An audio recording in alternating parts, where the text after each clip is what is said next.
Cancelé la venta de la casa de mi madre al descubrir que mi hermano menor había falsificado el testamento para quedarse con todo, eliminándome por completo de la herencia.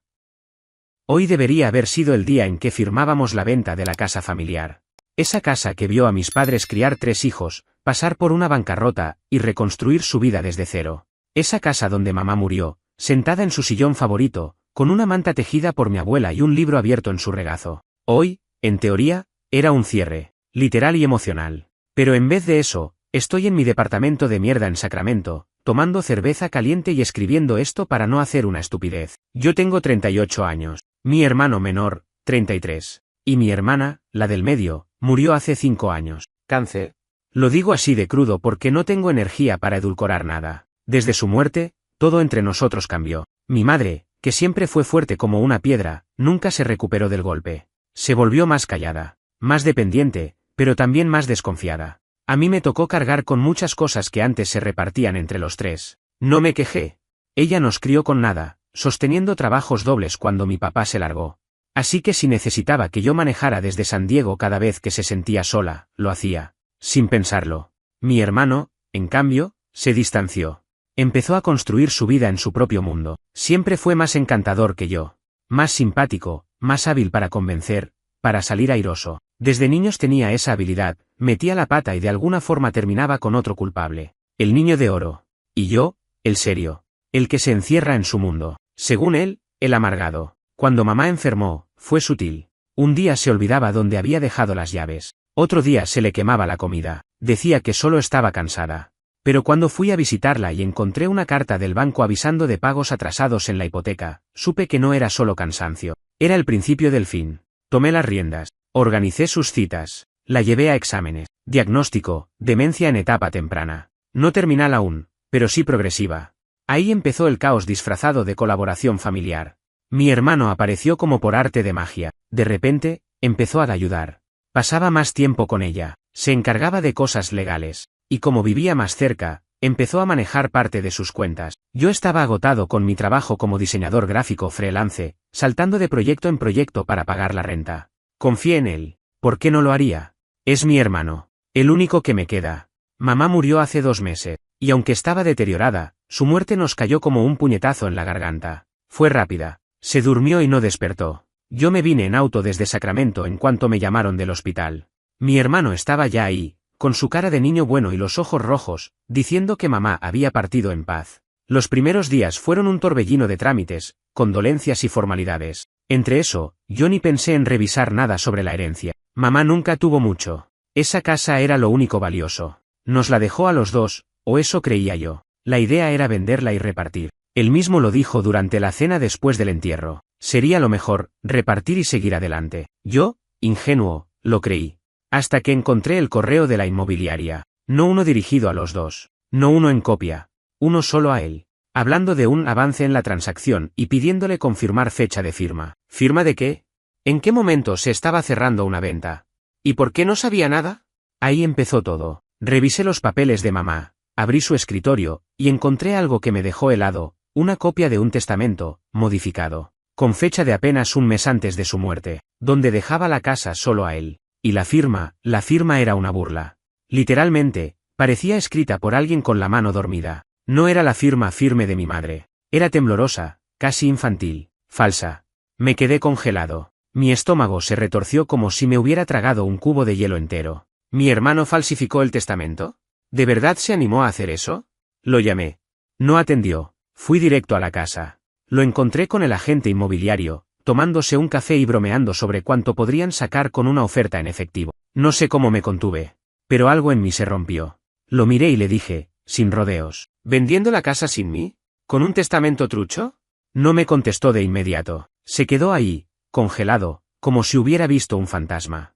El agente inmobiliario nos miró a los 2, incómodo, sin entender del todo lo que pasaba. Recién cuando me acerqué más y saqué del bolsillo la copia del testamento, su cara cambió. Primero incredulidad, después nervios, y finalmente, algo que no voy a olvidar nunca, desprecio. Como si yo fuera el problema por meterme donde, según él, no debía. No sé de qué estás hablando, fue lo único que dijo al principio. El agente, que parecía más un vendedor de autos usados que un profesional de bienes raíces, intentó mediar. Dijo algo como podemos hablar esto después, con calma, pero yo lo interrumpí y le pedí que se retirara. No de forma educada. Le grité que se fuera. Estaba temblando. No por miedo. Por rabia. Cuando se fue, cerré la puerta con fuerza y me senté en el sillón donde mamá solía dormir la siesta. Me tomó unos segundos recuperar el aliento. Mi hermano estaba parado frente a mí, con los brazos cruzados, como un niño atrapado robando galletas, pero sin remordimiento. ¿Qué hiciste, cabrón? ¿Creías que no me iba a enterar? Le solté. Y ahí empezó su defensa. Que no era falso. Que mamá quiso dejarle la casa a él porque siempre estuvo más cerca. Que yo estaba exagerando. Que ya era hora de dejar el pasado atrás. Todo con una voz pausada, como si fuera él el que tenía que tranquilizarme a mí. Viejo, tú ni siquiera estabas aquí cuando ella más te necesitaba. Me dijo. Eso me tocó la herida. Porque es verdad, no vivía cerca. Pero era yo el que llevaba los medicamentos cada mes. Yo el que manejaba 6 horas para llevarla a sus controles. Yo el que organizó su último cumpleaños cuando ni siquiera recordaba bien cuántos años cumplía. ¿Y él, el que hizo? Estar físicamente cerca no es lo mismo que estar presente. Le pregunté cuando había hablado con mamá sobre el Nuevo Testamento. Su respuesta fue vaga. Dijo que fue en una conversación sin testigos. En uno de esos días donde ella ya mezclaba nombres y olvidaba dónde estaba. ¿Y eso fue suficiente para que creas que podía tomar decisiones legales? Le dije que el testamento estaba manipulado, y que la firma no coincidía con ninguna de las que yo había visto en otros documentos. Él se encogió de hombros. Le valía madres. Y ahí fue cuando entendí lo que realmente estaba pasando. Mi hermano no quería compartir nada. No por necesidad. No por justicia. Era por revancha. Siempre se sintió menos. El segundón.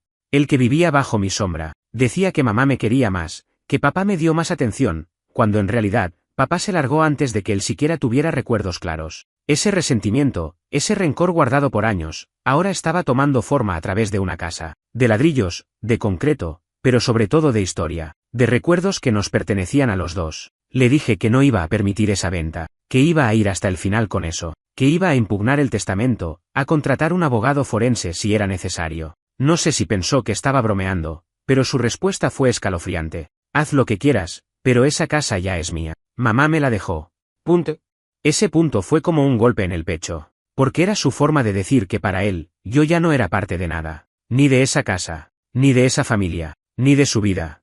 Me fui de ahí con el corazón reventado. El sol de la tarde me dio en la cara cuando salí y me hizo arder los ojos, pero no por la luz. Me subí al carro y por primera vez en muchos años, lloré manejando. No por la casa, sino porque entendí que había perdido a mi hermano, y que quizás nunca lo tuve de verdad. Esa noche no pude dormir. Busqué un abogado. Mandé fotos del testamento. Me recomendaron hacer un análisis de la firma. Me hablaron de plazos, de posibilidades, de tribunales. Y aunque todo sonaba complicado, no me importaba. Si algo me enseñó mi madre es que uno no se rinde cuando sabe que algo está mal. No se trata de herencia, es dignidad. Pasaron los días. Él me escribió una vez. Un mensaje corto, estás exagerando. Mamá me lo dejó a mí. Acéptalo. No le respondí. Me limité a seguir el proceso legal. Reuní papeles, busqué testigos, vecinos que vieron cómo yo cuidaba de mamá, y cómo él apenas aparecía cuando había algo que firmar. Pero en medio de todo eso, empecé a recordar cosas que había dejado en pausa. Cosas que mamá me dijo cuando ya no podía hilar frases completas, palabras sueltas, como tuyo, casa, confía. Y de pronto, entendí que tal vez sí quiso dejarme la casa a mí, o a los dos, pero no a él solo. Nunca a él solo.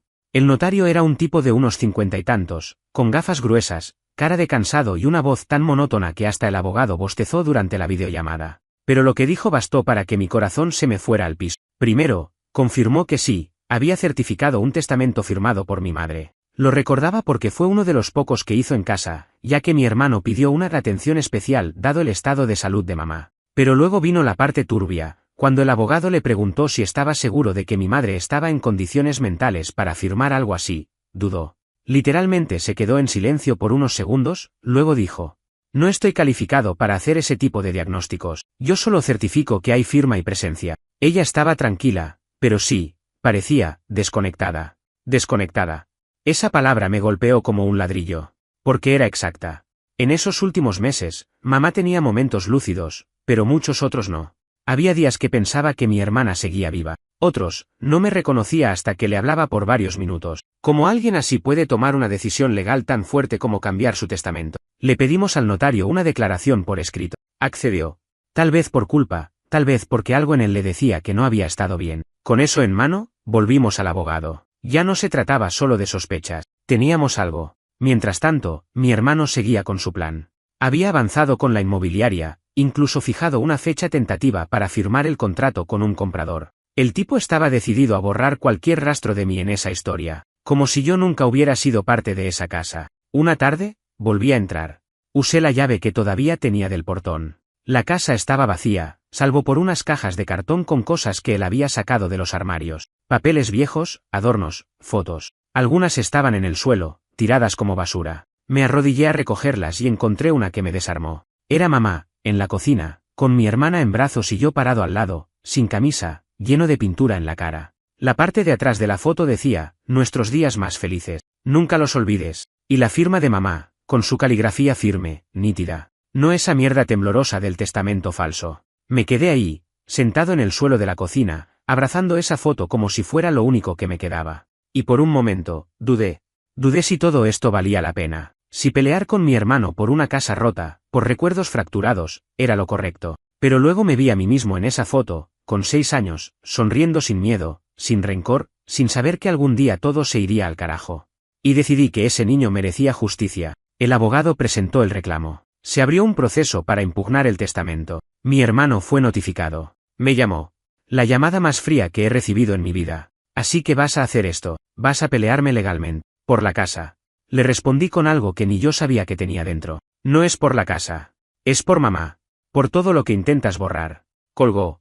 Pasaron unas semanas de silencio total. Yo vivía en un limbo, entre la ansiedad y la expectativa. Cada correo del abogado me hacía sudar. Cada notificación nueva era una patada al estómago. Pero en medio de todo eso, algo inesperado ocurrió. La sobrina del notario, una chica joven que trabaja con él como asistente legal, se comunicó con mi abogado. Tenía algo que mostrar. Nos reunimos en una cafetería en el centro. Trajo una carpeta. Dentro, copias de documentos, registros de llamadas, y una grabación. El notario, al parecer, graba todo por política interna, incluso las visitas a domicilio. Y ahí estaba. El día en que mamá firmó el testamento. La grabación era corta, pero clara. Se escuchaba la voz de mi hermano guiando todo el proceso. Le decía al notario qué debía decir. Le hablaba a mamá como si fuera una niña. Le pedía que firmara de ahí, justo donde practicamos. Y lo peor, cuando ella preguntó por mí, él cambió de tema. Como si yo no existiera. Mi abogado la escuchó 3 veces. Me miró y dijo. Esto puede voltear todo. Y ahí lo supe. Iba a ir hasta el final. Porque ya no era un tema familiar. Era justicia. La semana siguiente, se citó una audiencia preliminar. Mi hermano asistió con cara de esto no va a ningún lado. Yo llevé la grabación, la declaración del notario, y la comparación de firmas certificada por un perito caligráfico. Fue brutal. En menos de 30 minutos, el juez determinó que había suficientes indicios de manipulación y detuvo el proceso de venta hasta que se resuelva la validez del testamento. Mi hermano salió furioso. Me empujó al pasar por mi lado y me dijo.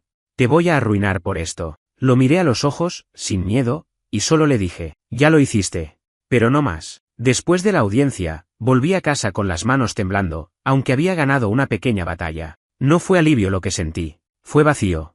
Esa sensación de saber que algo fundamental se rompió para siempre y no hay forma de pegarlo. Por más que la justicia esté de tu lado, cuando peleas con tu propia sangre, nadie gana del todo. Ni siquiera cuando tienes razón. Las semanas siguientes fueron pesadas, silenciosas por fuera, ruidosas por dentro. Todo giraba en torno a los documentos, abogados, plazos, pruebas. Empecé a vivir como si tuviera un reloj de juicio encima, cada día esperando el próximo golpe. Y mientras tanto, la casa quedó congelada. No se podía vender, no se podía remodelar, no se podía tocar. Era como si mamá siguiera ahí, encerrada en un limbo con nosotros. Un día recibí una carta, escrita a mano. No tenía remitente. Reconocí la letra al instante. Era de una vecina, la señora Luis, que vivía al lado desde hace décadas. Siempre fue amiga de mamá, casi como una tía. Había escuchado rumores del pleito y quería contarme algo que, según sus palabras, ella ya no podía guardar. Decía que unas semanas antes de la muerte de mamá, mi hermano fue a verla con unos papeles. Le pidió que firmara como testigo de un documento. Ella no lo leyó, confió en él. Pero lo que le llamó la atención fue que mi madre no parecía entender del todo lo que pasaba. Que estaba apagada. Que sonreía, pero no hablaba mucho, como si estuviera dopada o distraída. Que no preguntó qué firmaba, ni quién era el testigo. Solo firmó cuando él le puso el bolígrafo en la mano. La señora Luis no supo que era un testamento hasta después. Y cuando lo entendió, se sintió cómplice de algo que no entendía bien. Pero el día que se enteró de la pelea, se dio cuenta de que no podía quedarse callada. Fui a verla. Me abrió la puerta con esa mezcla de vergüenza y cariño. Me ofreció té como si fuéramos niños otra vez. Me abrazó, y los dos lloramos un rato largo, sin decir mucho. Me confirmó todo, que mi hermano la manipuló, que mamá no estaba en condiciones, que la habían usado. Se ofreció a testificar. Le agradecí sin palabras. Con eso, mi abogado reforzó el caso. Teníamos grabación, pericia caligráfica, y ahora, testigo presencial.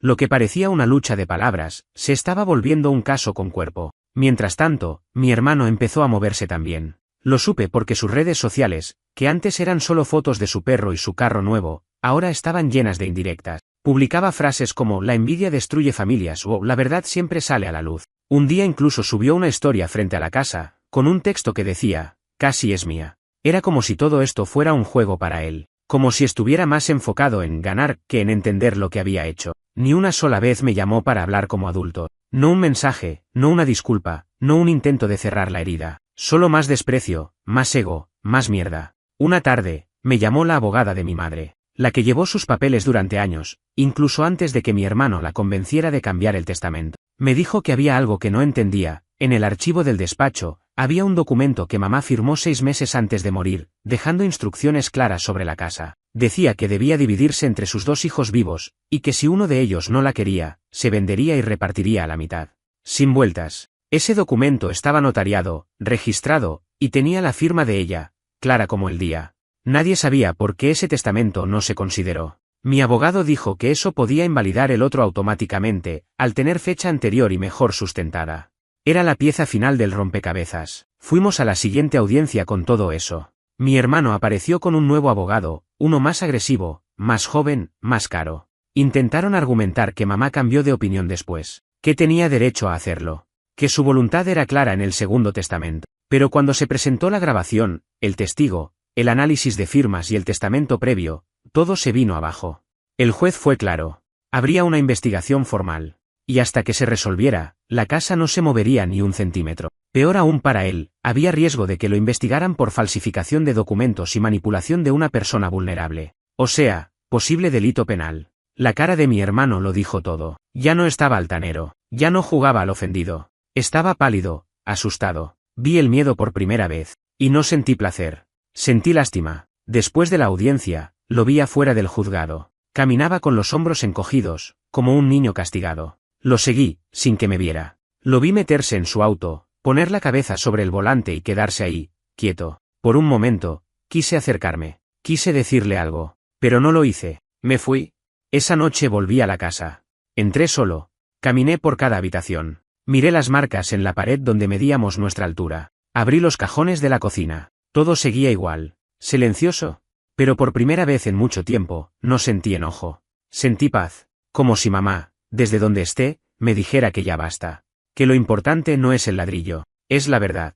Después de esa noche en la casa, me desperté antes de que saliera el sol. No por ansiedad, no por rabia. Era como si mi cuerpo hubiera registrado que algo se había acomodado, aunque el problema seguía latente. Me hice un café viejo que encontré en la alacena, sin saber si aún estaba bueno, y me senté en el porche, donde mi madre solía pasar las tardes con una manta encima y un vaso de limonada. Por primera vez, la casa no se sentía como un campo de batalla. Se sentía como lo que fue, un refugio. Pero la calma no dura mucho cuando hay una demanda de por medio. Al día siguiente, el abogado me avisó que mi hermano había presentado una apelación para intentar anular la validez del testamento anterior, el que mamá dejó 6 meses antes de morir. Su argumento era débil, casi desesperado. Decía que ese testamento se hizo bajo presión a mí, que yo la había manipulado para que me incluyera. Sí, así debajo estaba cayendo. Fue entonces cuando entendí que no se trataba del valor de la casa, se trataba de otra cosa, de ego, de control, tal vez de revancha. O simplemente de una mentalidad podrida que había crecido en él durante años, y que ahora tenía una excusa para salir. La abogada de mamá me pidió que le enviara cualquier tipo de prueba que demostrara mi relación con ella durante esos meses. Fotos, mensajes, audios. Me metí en mi teléfono, en correos, hasta en los mensajes de voz del buzón. Encontré cosas que me partieron en dos. Audios de mi madre preguntándome si había comido. Mensajes agradeciéndome por el regalo de su cumpleaños, aunque ella ya no sabía qué día era. Una nota de voz donde me decía que no entendía bien los papeles que mi hermano le había llevado, pero que confiaba en mí para revisarlos. Era como si me estuviera dejando, sin saberlo, pruebas de todo lo que ahora tenía que demostrar frente a un juez. Reuní todo eso y lo mandé. La abogada me llamó esa misma noche. No para hablar del caso, sino para decirme algo que nadie me había dicho en todo este tiempo, que estaba orgullosa de mí, que era difícil sostener una pelea legal, emocional y familiar al mismo tiempo sin perder la cabeza.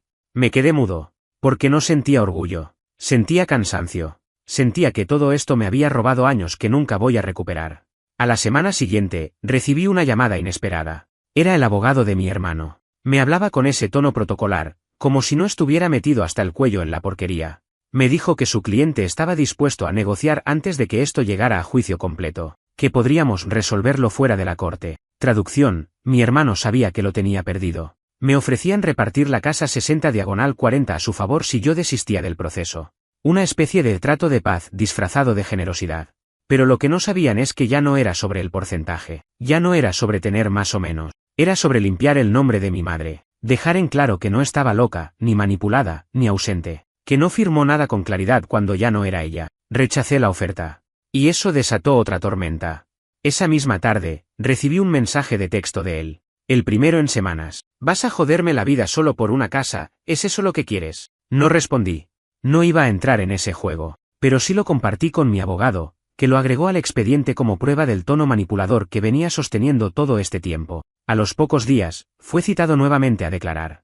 Y esta vez, algo cambió. Durante la audiencia, por primera vez, mi hermano no habló. No intentó justificar nada. Su abogado lo hacía todo, mientras él miraba al suelo. Era como si el peso de sus propias decisiones finalmente hubiera caído sobre sus hombros. Como si, por un segundo, se diera cuenta del daño que había causado. No solo legalmente, sino emocionalmente. El juez pidió revisar todo el expediente, todas las firmas, todos los testigos, cada documento, la grabación. Y cuando terminó, dijo algo que se me quedó grabado. No se trata solo de propiedades, se trata de la voluntad de una persona que ya no está aquí para defenderse. Y esa voluntad ha sido alterada, de forma intencional.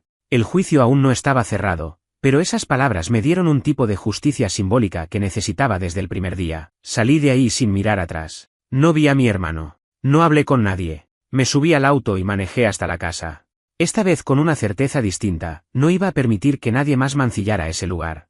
Esa noche, dormí ahí, en el sillón del living, sin colchón, sin sábanas, solo yo, la casa, y los fantasmas de una familia que alguna vez fue fuerte. La mañana siguiente en la casa fue distinta. No era como esas veces que despertaba agitado, con la mandíbula apretada y el corazón rebotando en el pecho. Esta vez me levanté en silencio, como si por fin algo dentro de mí hubiera encontrado una base firme. La luz se colaba por las ventanas con las cortinas viejas de mamá, y por un segundo, pude imaginarla en la cocina, revolviendo café, diciéndome que el pan tostado ya estaba listo. Pero ese tipo de memoria viene como un puñal lento, entra suave, pero se queda clavado. Lo primero que hice fue ir al jardín. El mismo donde de niños cavábamos hoyos buscando tesoros y enterrábamos cosas como si fueran cápsulas del tiempo. Todo estaba cubierto de hojas secas y ramas sueltas. Agarré una escoba vieja del galpón y empecé a limpiar, sin pensar demasiado. A veces el cuerpo se mueve antes que la cabeza entienda. Fue terapéutico. Durante más de una hora estuve ahí, solo, barriendo,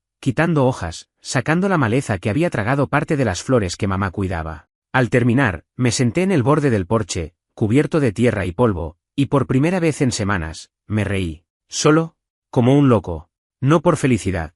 Me reí de lo irónico, de cómo algo tan básico, como limpiar un jardín, se sentía más real y más útil que todo el circo legal en el que estábamos metidos. Pero esa misma tarde, la calma duró poco. Mi abogado me llamó con una actualización. El juez había emitido una orden provisional suspendiendo todos los derechos legales de mi hermano sobre la propiedad hasta que el caso se resolviera por completo. Eso significaba que él no podía poner un pie ahí sin mi permiso. Y al parecer, él se enteró antes que yo, porque unas 2 horas después estaba en la puerta de la casa, tocando el timbre como si fuera un vendedor cualquiera. No le abrí. Lo observé desde la ventana del cuarto de mamá. Estaba ahí, con cara de perro mojado, mirando alrededor como si buscara excusas para entrar. Tocó 1, 2, 3 veces. Después, me llamó. Y cuando no respondí, empezó a enviar mensajes. Solo quiero hablar. No tiene que ser así. Mamá no querría esto. Esa última frase me hizo hervir la sangre, porque si había algo que mamá no querría, era ver a sus hijos peleando como buitres sobre su tumba. Pero no porque fuera sentimental, mamá era práctica, sino porque ella siempre valoró la honestidad por encima de todo. Y él había pisoteado eso sin el más mínimo remordimiento. Me quedé ahí, observándolo desde la ventana hasta que se fue.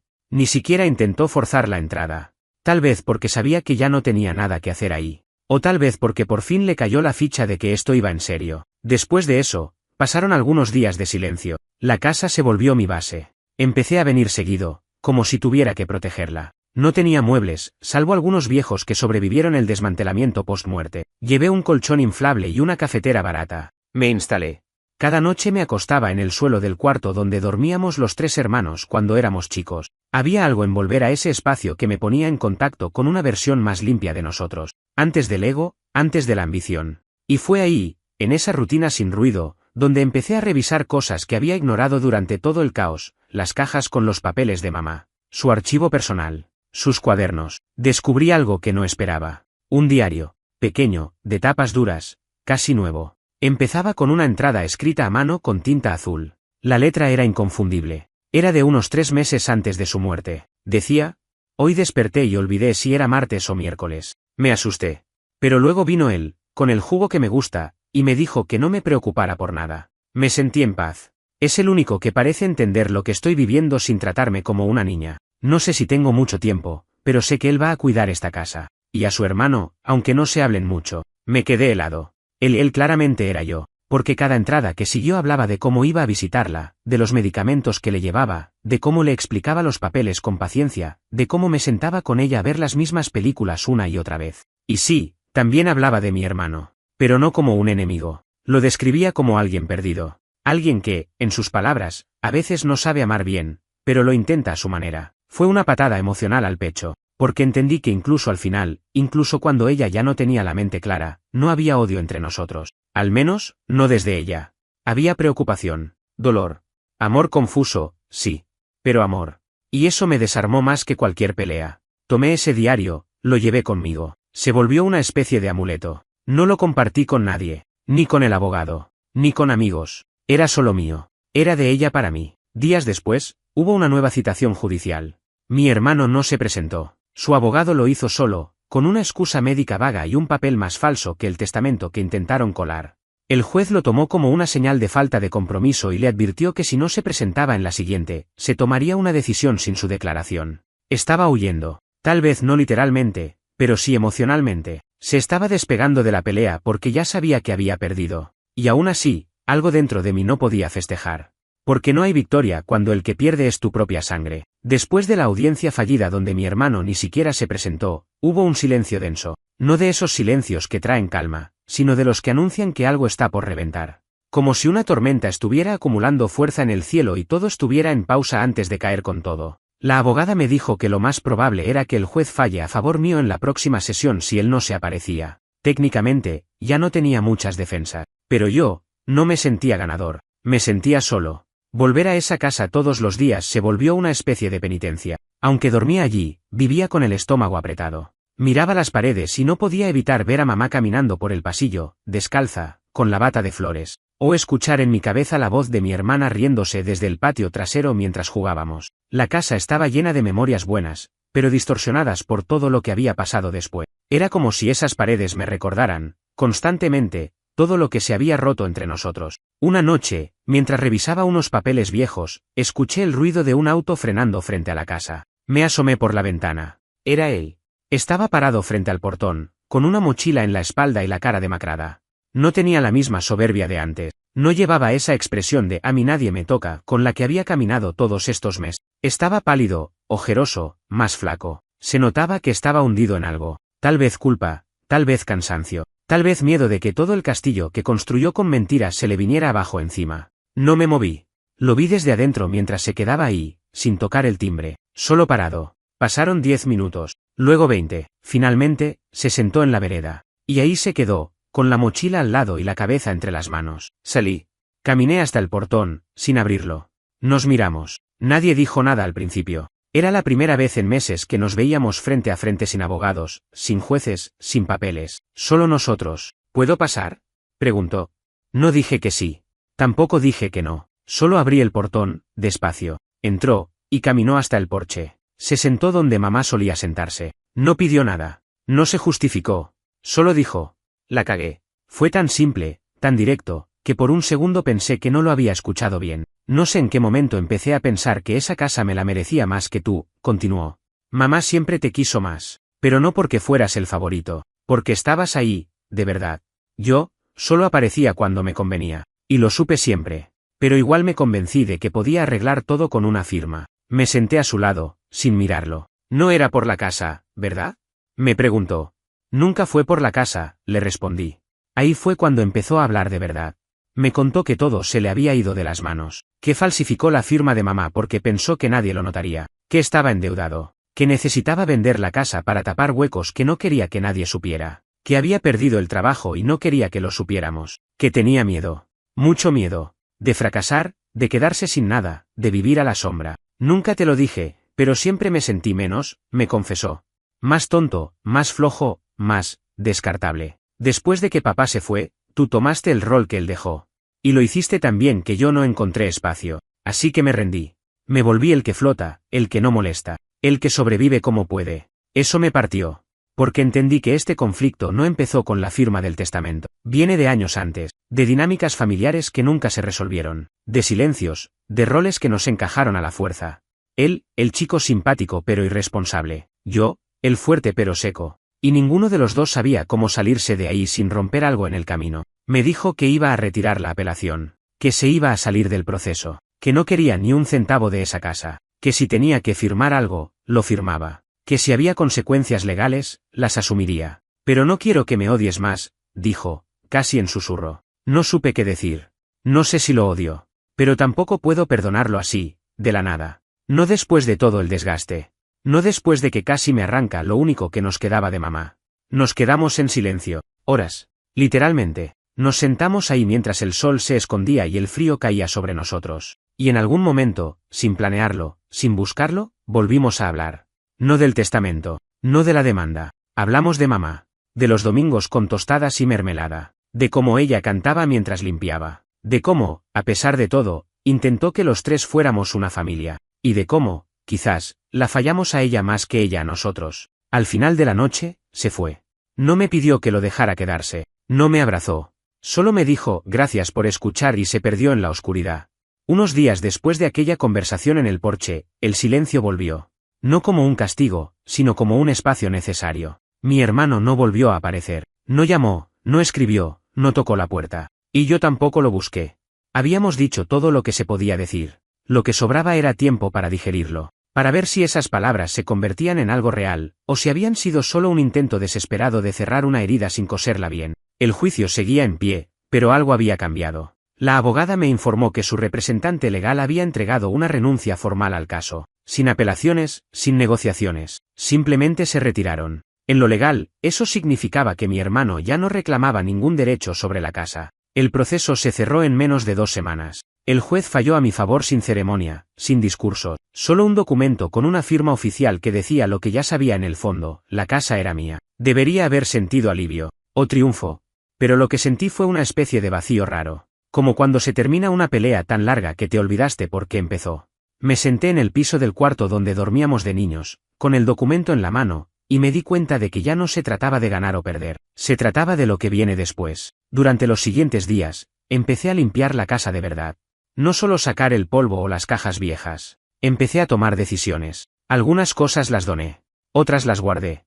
Las fotos, las cartas, los cuadernos de mamá, los metí en una caja con cuidado. Como si estuviera envolviendo algo sagrado. Pinté las paredes con la ayuda de un amigo. Compré muebles usados por internet. No porque no pudiera pagar nuevos, sino porque no quería borrar la historia de un saque. Solo darle una nueva forma. Una mañana, mientras tiraba una bolsa de cosas viejas, encontré una libreta de dibujo de mi hermana, de cuando tenía 12 o 13 años, llena de garabatos y bocetos, pero en la última hoja había una especie de mapa de la casa, con todos nosotros dibujados dentro. Mamá en la cocina, yo en la sala, mi hermana en el jardín, y mi hermano en el techo, arreglando una gotera, como decía la leyenda. Me reí, porque claro, él nunca arregló nada, pero en su imaginación, en su cabeza de niña, él también tenía un lugar.